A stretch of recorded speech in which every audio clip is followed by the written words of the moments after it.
Hello, everyone.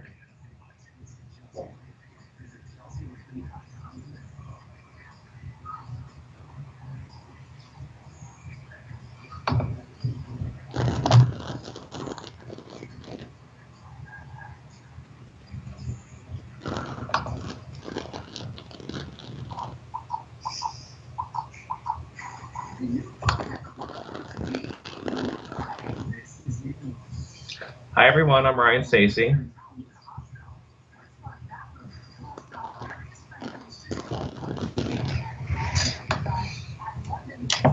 I'm having a bit of lag, it seems. I'm sorry if that's a bit choppy for everyone.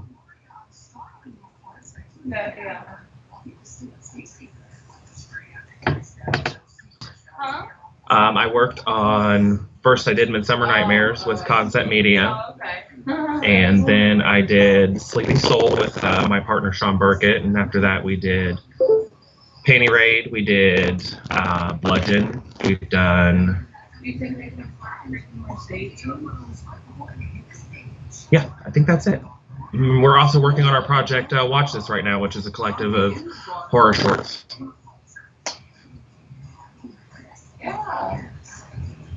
In which I'm directing one called Ladies Night, so it's pretty fun.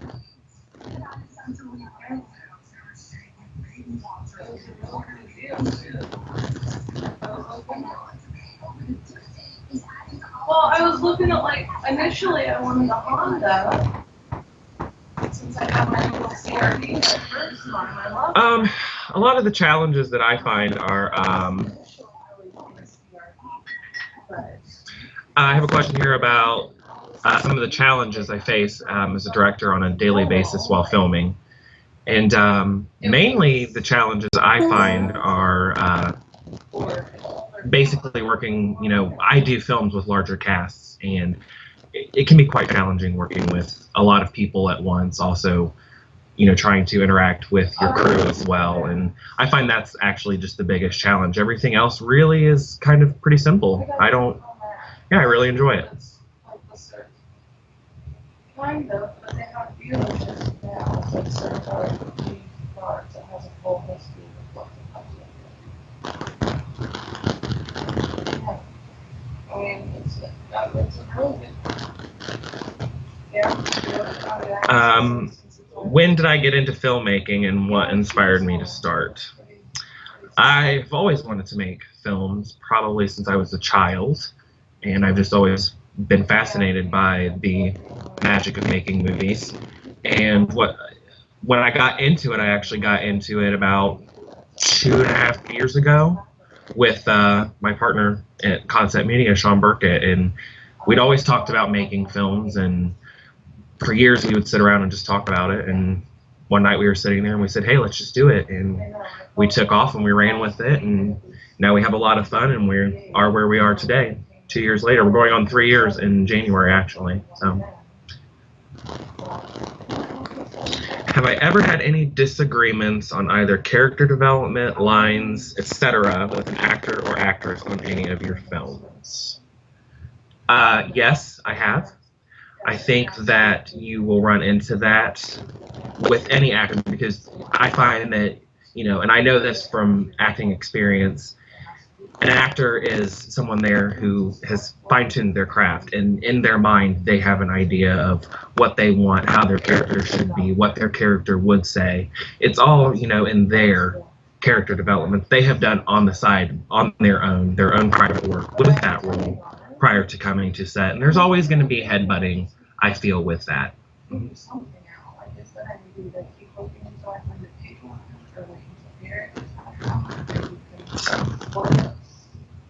I did have to.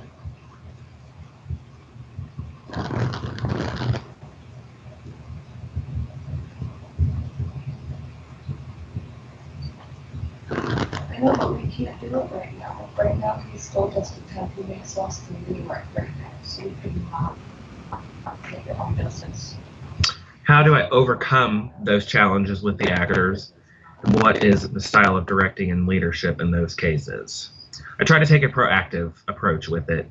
I do welcome their opinions and their suggestions, and I really try to keep an open mind to what they're telling me, but I also, I have my own specific vision, especially being so close to my characters and my script as I spend so much time writing them that we just have to.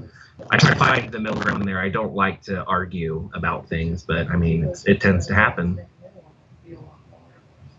Are there any hair-raising incidents as far as accidents or near accidents that have happened while shooting? Well, we did shoot one of the kill scenes in Midsummer Nightmares. It was with the character of Gavin, and we accidentally stabbed Gavin with one of our prop knives, and it went through his shirt a little bit, and it nicked him, but he was fine. And then I believe the person wearing the outfit dressed as the killer performing the action in that scene might have punched him in the face accidentally. So that was a rough scene, but we got through it. And Julie Sherwood, who plays Audrey in the film, when the killer chases her through the basement and she's about to come upstairs, when she's all dressed up at the Midsummer Nightmares party, she did that take so many times and fell so many times that her knees were all black and blue and terribly bruised up by the end of all of that. So we try to tell them to be careful and take their time with it and not hurt themselves, but they get really into it and accidents happen. How long did it take to shoot Midsummer Nightmares? It took us, we had scheduled 14 days and we finished it in 11. So we had so many people coming in from out of town as far as Iowa and Pennsylvania that they only had a certain small window of time to do this, and we had 14 days, like I said, and we wrapped in 11, so it was pretty good. We went and picked up a couple other scenes later on after principal photography wrapped. We went back and reshot some stuff. So, but that was weeks later, and those were with local actors who we were fortunate enough to have around. The fight scenes look pretty good. How much time was devoted to fight choreography? 0. We actually just kind of winged it. As far as Gavin's death and the kill scenes, that wasn't too much of improvisation. I knew in my head where it needed to go, but like I'd say with the end, that we just got to the location and kind of staged it out and mapped it out and sent the girls on their way, and they did a really good job with it. What inspired you to become a filmmaker, whether it was a movie, a book, or something that lit the fire for you? I say this all the time when I talk about what inspired me to make films, and it was when I was a kid. X-Men the animated series had just come out. It was hugely popular, and I got really into it. And at the time, I was also really into the Batman films, the Tim Burton films, and I just really wanted to take what Tim Burton did with Batman and bring X-Men to life. And unfortunately, I got beat to it a few years later, and as we all know, it's a very successful franchise now, but that's what inspired me, was X-Men.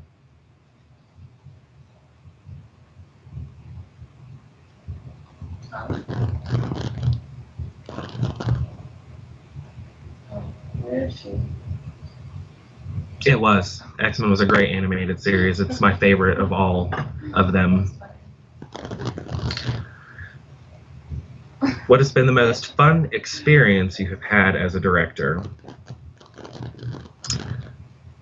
I would say the most fun I've had was when we had the film completely edited, put together, it was ready to go, and we premiered at a local cinema, and just to see the support that Concept Media received from everyone who came, and just watching our first film on the screen for the first time, I think was the most fun I had.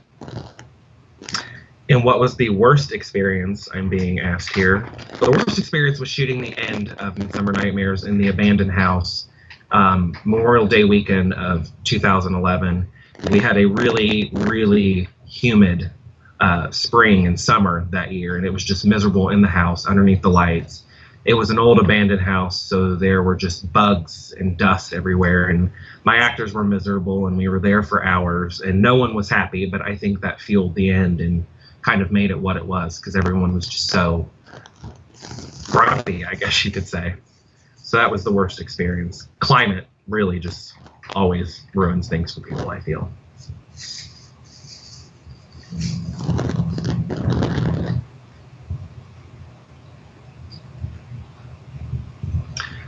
I'm being asked, did you enjoy having an acting role in your film, and do you plan on doing future films?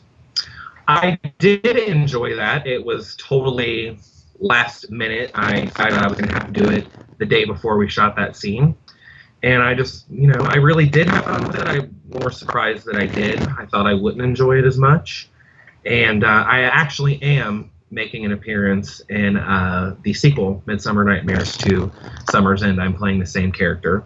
Unfortunately, there's no costume party or anything like that, so I'll just be appearing in normal people clothes. So look for me there. And if I had the opportunity to act in something else, I would definitely consider it. I acted in high school in the drama club, and I really enjoyed that. So who knows? I'm open to it. What is the most challenging thing when editing your films and deciding what to cut and dubbing the sound? I would say the most challenging thing about that is sometimes there is a shot that you really like, but the audio and the sound just doesn't match up. It's not there. And you lose a lot of really good footage. And sometimes you don't have the luxury of reshooting that because, I know, speaking from my personal experience, a lot of my actors are from other states. So I don't get the opportunity to reshoot, and sometimes I just have to make some sacrifices. When is the sequel set to begin shooting, and when are you planning to release? The sequel begins shooting August 23rd, and we shoot through September 5th, so we have a longer script with a bigger cast. This time around, I think I've doubled the cast. There's 14 or 15 characters in it, and we shoot from October to September 5th, so that's 14 days. So it's a lot of work, and we're planning really hard for it, and I know it's going to be challenging, and I know that there's going to be hard times ahead with it, but it's going to be fun, and I can't wait to do it. And we haven't really set a release date specifically. I would like it, to come out as soon as possible, obviously, but we're taking our time with it and piecing it together and making sure that the sequel does what most don't, and that they are better than the original. They're an improvement. So. This question is from Mr. Skeeter Buster. It says, what is your preferred camera to film on and why? I will be honest with you. I am more of a, technical, I get in more with my actors and the effects and that end of the production. I work with my partner, Sean Burkett, who shoots the films, and he is more technically savvy. I will say that. So I really don't have a preference. I can say that I would love to eventually use a Red Epic. Those cameras are pretty amazing from what I've read and found out. And I'm branching out and learning more and more about camera and the technical end of production. So I'm looking forward to using Midsummer Nightmares actually as a kind of a learning process. So did the fundraiser do well enough to force Sean Burkett into a dress? Sadly, no, it didn't. We got close. We were only $250 or $245 away, I think. $65 maybe. We were almost there, and we just didn't make it in time. But, some of us were let down, and I think maybe Sean was a little relieved. I can't speak personally for him, but, So, no, we didn't make it. Do you write all of your films, or do you collaborate? I write all the films that I've directed thus far. Sean and I have talked about collaborating on films and scripts, and I find that the farther we go along, the more open I might be to it. But the way I work in my creative process is I get so enveloped in my scripts and my writing that I'll be honest, I find it hard to let other writers in, but I'm becoming more open to the idea. Making films can be a consuming job. What do you do for hobbies? I draw. I like to draw my little sketchbook. I love to read. I've always been a big bookworm. But one of my main hobbies is watching films and reading on films and getting online and reading movie gossip sites and determining what's rumor, what's real. Movies are a big hobby and it's also a passion for me. So reading, drawing, and films. That's about it. Tell us how the Concept Media partnership began. Were you two friends for a long time? Actually, yes. I knew Sean. I think I started hanging around with Sean when I was a sophomore in high school. He was dating one of my really good friends at the time. And it just kind of became a here and there friendship. Like we both hang out in similar circles and always ran into each other.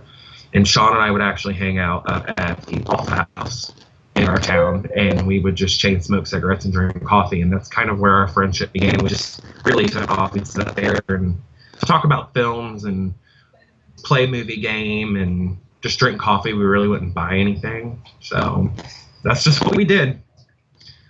And I think it's been about 10 years almost, so that's how long I've known Sean.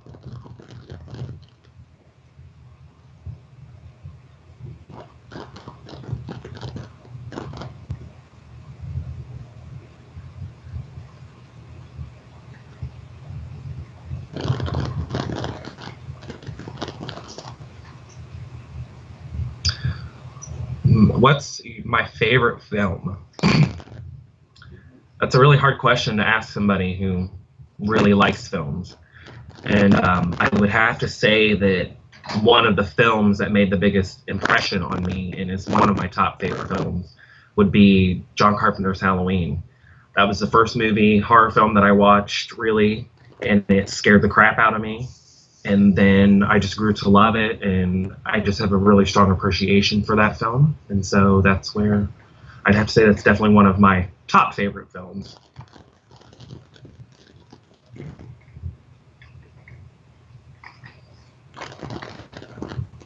Ernest Scared Stupid, nice. I don't think I've seen that movie, though, since I was a kid.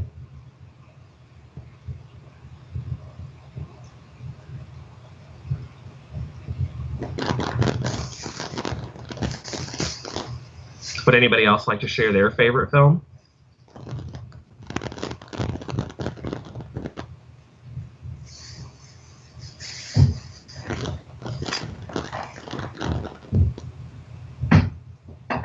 How has self-distribution worked for you guys?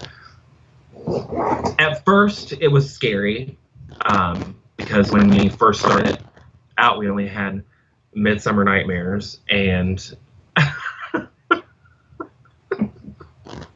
we only had Midsummer Nightmares, and then we just had that one release, and then Sean got on Sleeping Soul, and we got that out, and it was slow at first, but now things are really picking up, and it really has been very nice. We don't have to really deal with distribution companies or anything like that, and we get to do it all ourselves, and it's really been kind of fun doing that.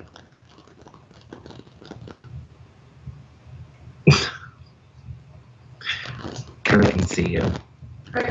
They did. Sean's giving you a shout out in the chat room. Kara says hi, Sean.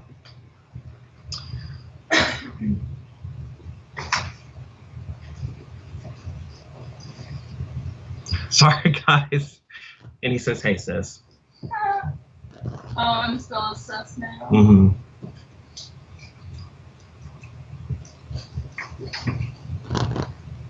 Oh my God, there's too much presents. Oh my God. Oh.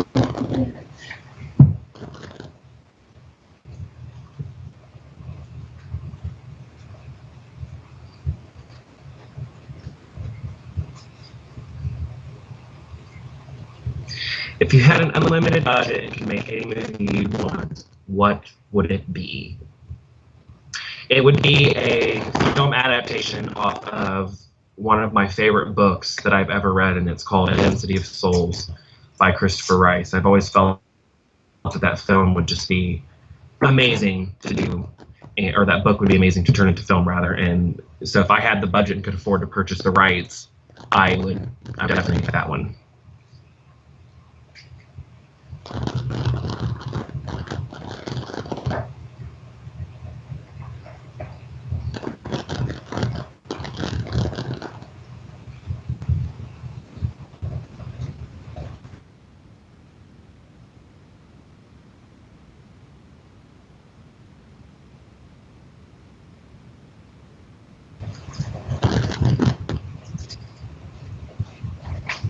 Any horror films coming out that you were excited about? Yeah, actually, I'm getting a lot of likes from friends and fellow fans out there of the genre, and I'm really excited for the remake of Fairy coming out in October.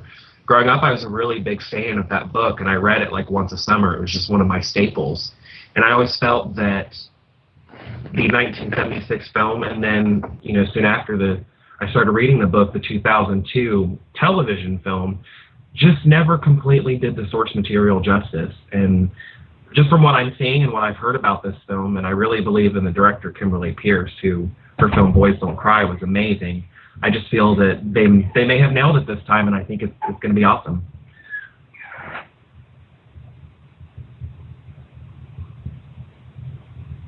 Are there any interesting behind-the-scenes stories nobody has ever heard from any of your films that you would like to share?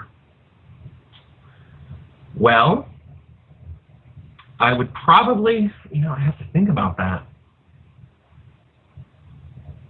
Okay, just the casting with Midsummer Nightmares. We had several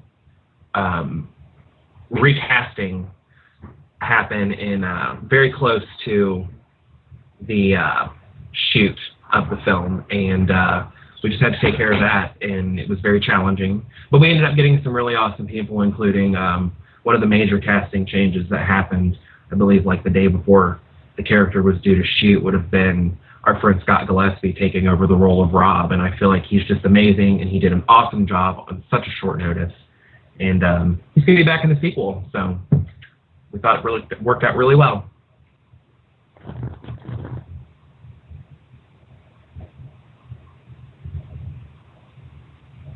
And another story I would have to share would probably be when we just worked on Bludgeon this past winter, and Sean, of course, directed that film, and we were working in this barn, and it was cold, and you can see it on the DVD, but just, I don't think you can really see how miserable some of us were shooting in the cold. I had a big heavy jacket, so I was pretty much fine, and I think Sean was okay too, but the two actors in that scene, Aaron R. Ryan and Haley Madison, had a real bear of a time with the cold.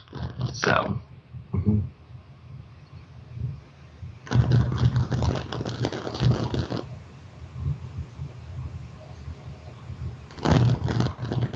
By the way, guys, that is my really good friend Kara walking around in the background. You see her occasionally. I'm over here at her house doing this, so glad she could make an appearance in this.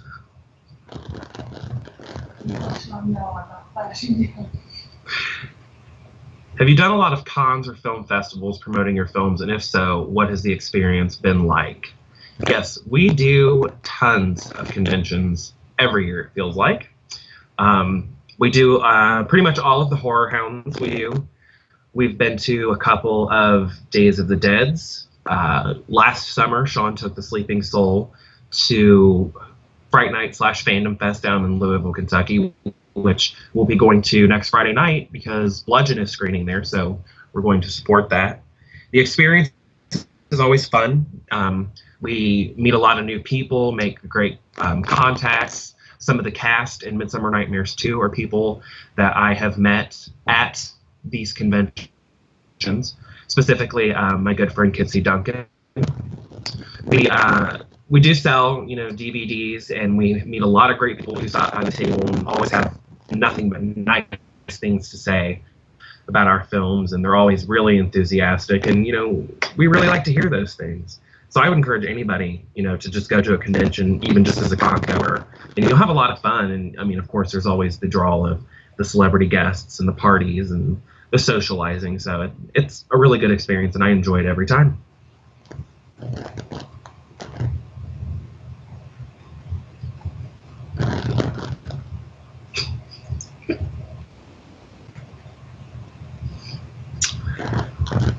Yes, and then there's that, Sean.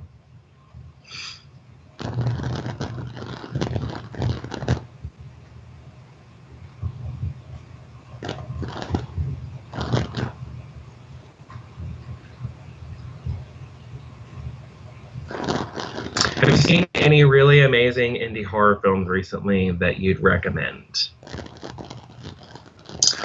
I would really truthfully, and he's a good friend of ours, well, and really good friend of Sean's. I don't want to sound kind of biased, but I do like Dustin Wade Mills' films. Dustin Mills' film, Puppet Monster Massacre, was hilarious. It was awesome. It was totally creative, and I really enjoyed it. And we watch a lot of his films, and he's really talented. So if you haven't checked any of his things out, check it out. Specifically, Puppet Monster Massacre. That was awesome.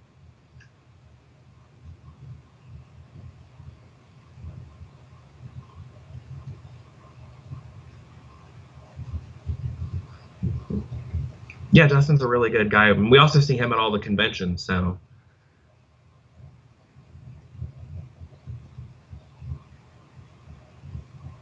I believe Sean actually has Puppet Monster Massacre on his, he's got a tattoo of it.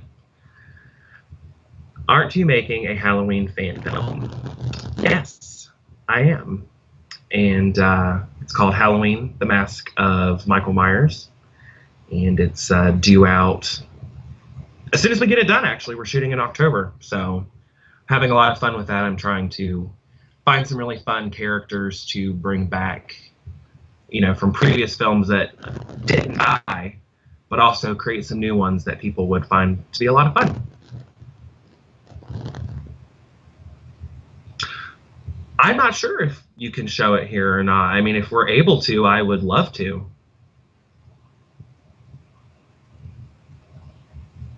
So yeah, once we get it done, I'll send it your way if you all would like to show it on here.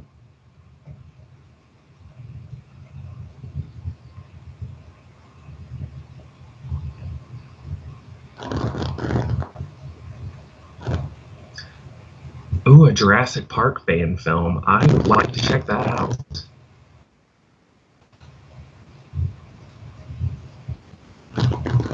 Big fan of Jurassic Park.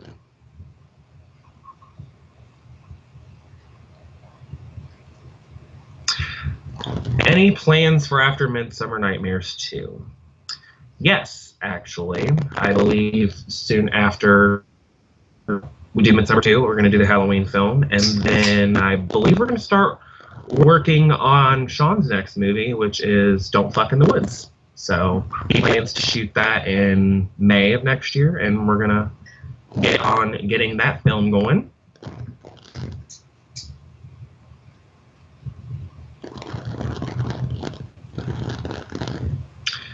It's a pretty bold name, isn't it? It really catches the eye.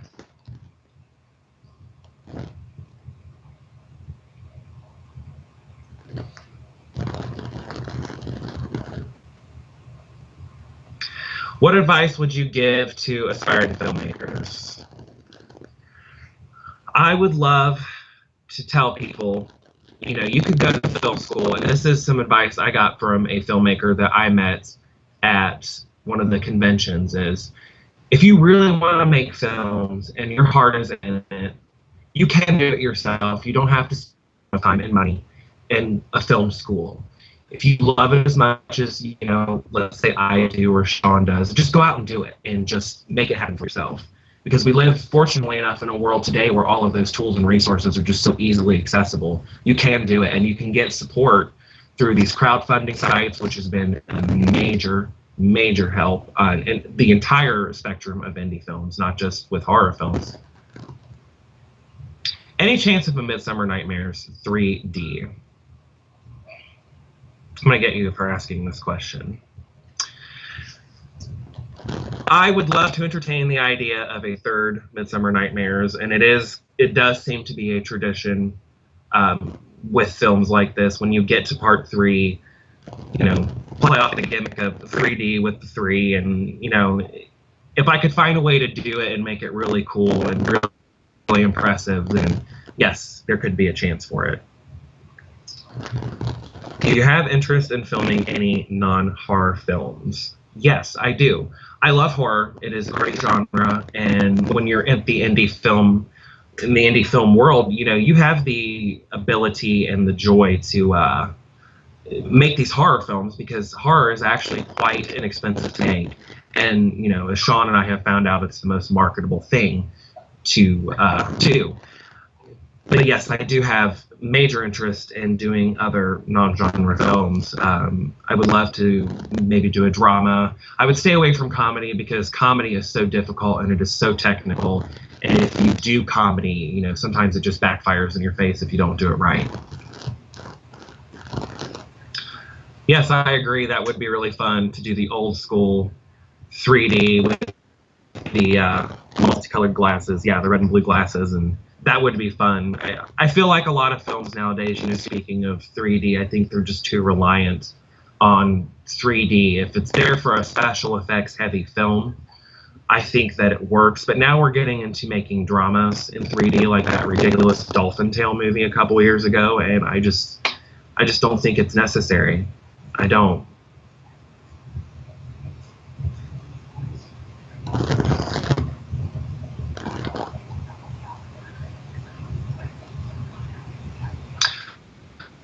I haven't made any shorts yet, but I'm actually, I've asked, have you made any shorts? No, I'm working on one now. Like I said, it's called Ladies Night. It's just a segment for Concept Media's new collective or horror anthology or whatever you'd like to call it. It's entitled Watch This. And my short is called Ladies Night. And it's about a couple guys who are hanging out trying to cheer up their best friend who just got dumped by his slutty girlfriend. And these three girls just show up and they seem to be lost. And the guys invite them to stay and chill. And some fun mayhem happens soon after that.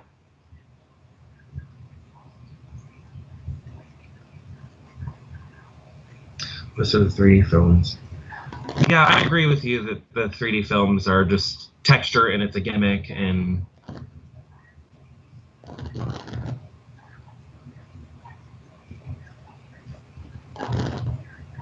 hey, you never know as far as the Friday the 13th 3D. I mean, they have been remastering and redoing old films that were never in 3D and releasing them. So maybe if the word is out enough, maybe they can make that happen. I would be interested in seeing it.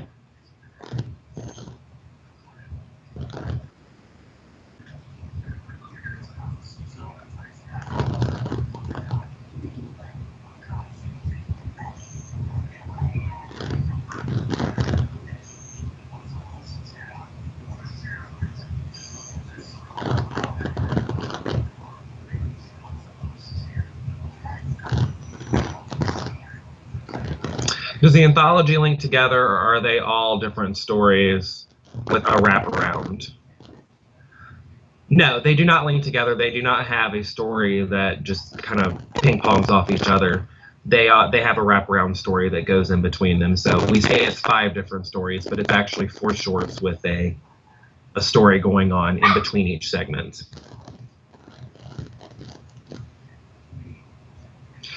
Thank you. I really appreciate that comment.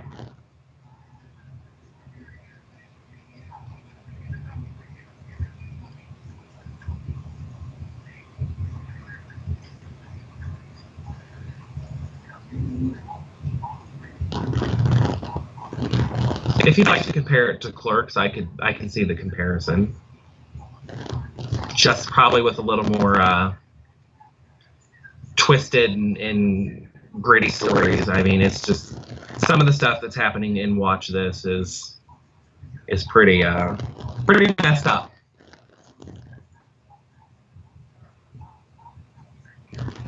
Which I find is what we're getting better and better at doing here at Concept Media.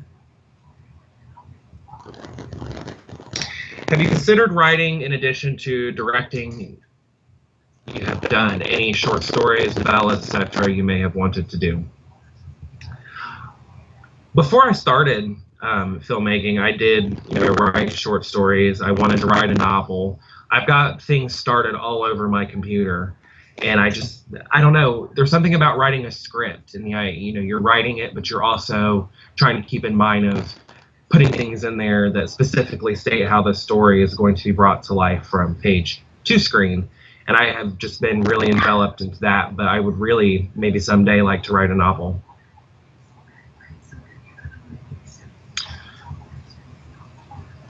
When am I going to be able to watch these movies? If you're referring to watch this, we finish it this month and it comes out at the beginning of September. We're launching it at the Horror Hound Weekend in Indianapolis coming up September 6th through the 8th.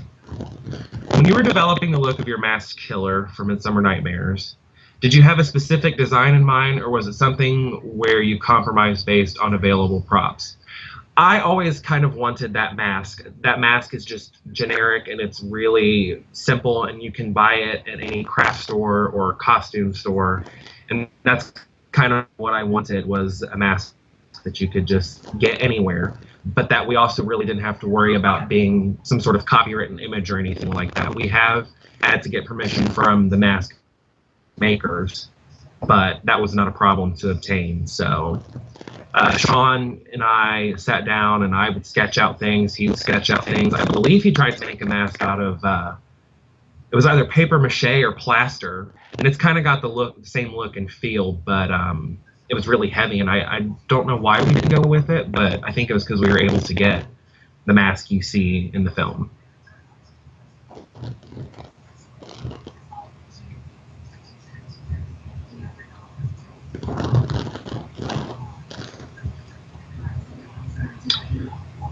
Speak to us about catering issues. Cast well fed, complained, any specific requests from higher maintenance cast? With Midsummer Nightmares, it was our first film. We had a very small budget, and we had a bunch of people who were just willing to come and show up and just, shoot and be a part of this film.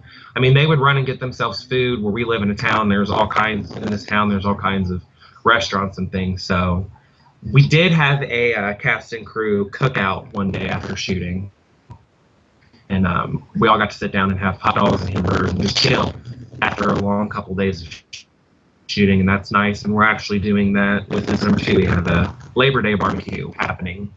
So.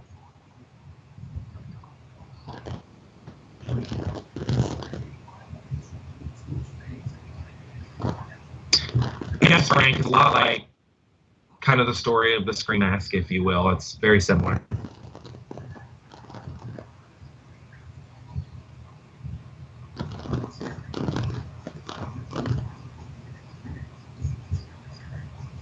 Oh, bye.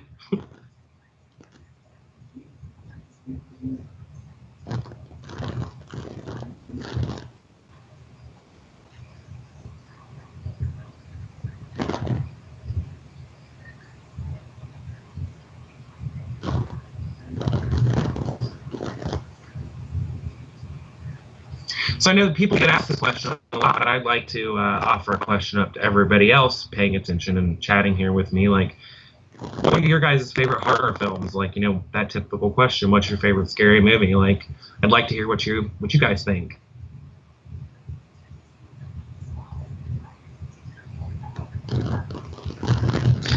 Have your friends, other than Sean, and family reacted to your films? Yes.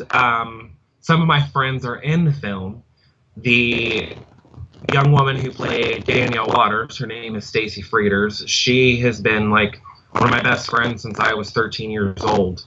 We used to run around and we would babysit kids, and they'd want to play killer and stuff, so we'd chase them around. And we just always loved horror movies. We'd watch them together, and we always just joked, it'd be so awesome to make a horror film, and I'm glad I got to do that opportunity with her.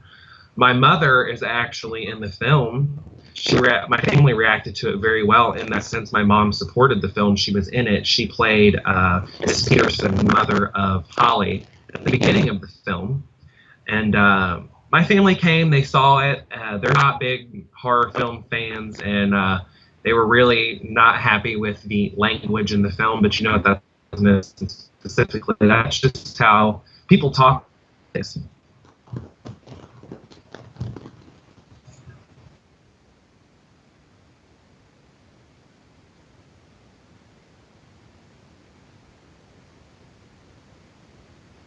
In his film, I have to agree with you that he does really good at setting tone his films.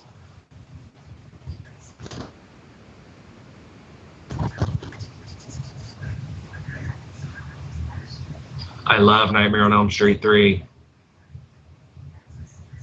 And funnily enough, I have never seen Brain Dead. I've never really been partial to the Hellraiser series.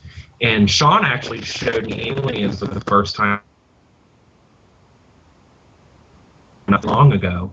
So I'm a really big fan of that film. And that movie to me was a lot more exciting than the first film. No offense meant to the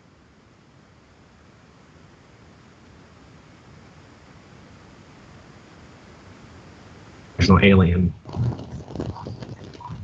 It's a good one too. I actually went to a haunted attraction last fall, and they were showing Night of the Living Dead on a projection screen in line while we were waiting to go down this trail. So that was cool being able to sit there and have something entertaining to watch while you're getting ready to have people attempt to scare the crap out of you.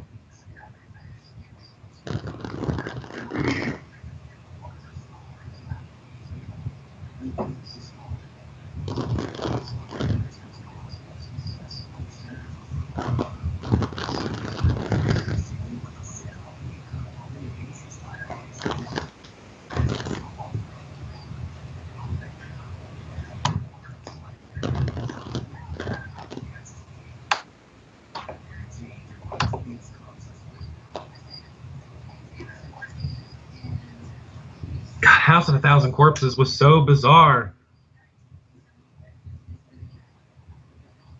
Speaking of zombie films, yay or nay on those? Specifically, zombies are just not my subgenre within horror films. I'm probably going to get a lot of crap for this, for saying that, and it's just not my thing. I appreciate them. I like the films. I am not a big Walking Dead fan, and I'm sorry to anybody out there who is.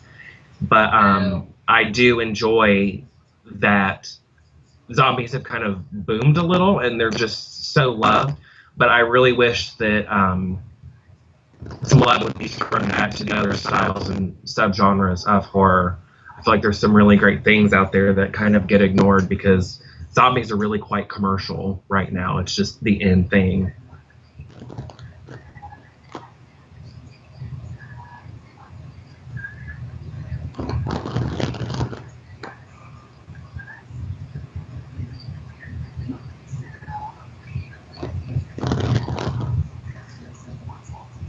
Frank, I haven't heard of your last one there.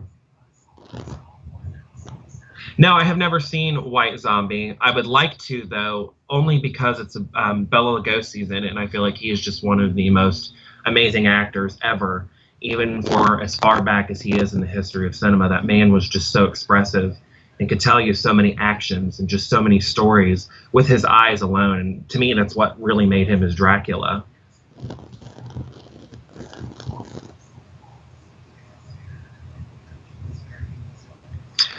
What's your favorite indie horror film? Well, I could say Midsummer Nightmares, just shamelessly self-promote, but actually, and the movie that I'm going to say was actually kind of shown to me by the person who fielded this question, and that would be The Innkeepers. I heard a lot about this movie for a long time, and then my friend Sean here was able to get a hold of it, and he told me, you got to watch this, you got to watch this. And so I did, and it actually kind of freaked me out. I was watching it alone in a dark basement, and I kind of had to pause it and step out of the basement and just kind of chill out a little bit, if you will, because it really creeped me out.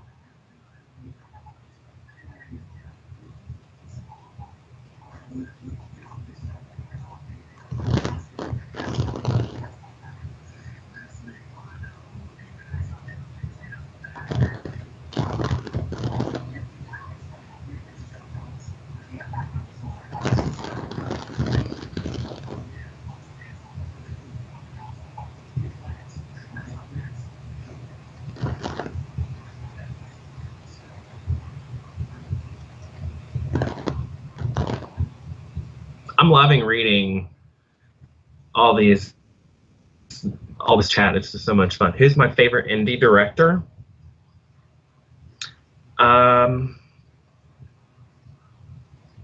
That's a hard one.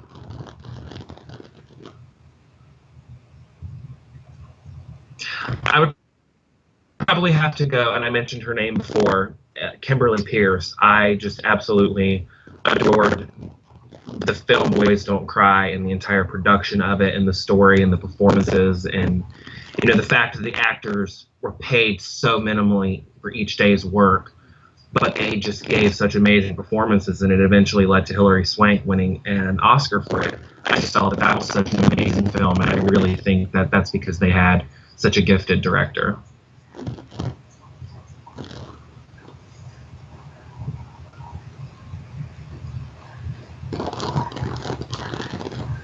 How often do you do podcasts and such, updates and whatnot about your process? Actually, at our website, conceptmediafilms.com, under the media page, Sean and I have our own podcast where we get on and we chat about all things films, lots of horror, but mainly films. And, you know, we just get on there and kind of shoot the shit a little bit. It's really fun. So please check it out. We also have a Facebook page. And I'm kind of involved with other people in their podcasts. I'm always updating on Facebook and tweeting, and so you can just find out anything you need to know from our website or the podcast or anything like that. So, no, I have not seen, I was asked if I have seen Dead Weight, and no, I haven't seen it. A lot of my friends own it, and they really like it. I have yet to watch it, but I'm really looking forward to seeing it. Oh, thanks.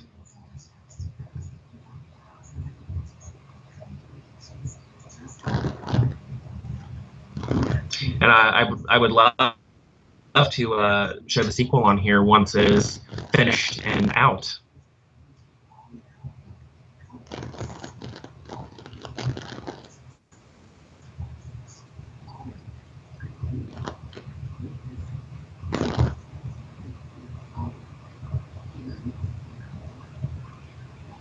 Hey, no problem. Thanks for having me. I had fun answering all your questions and reading everything anybody had to say.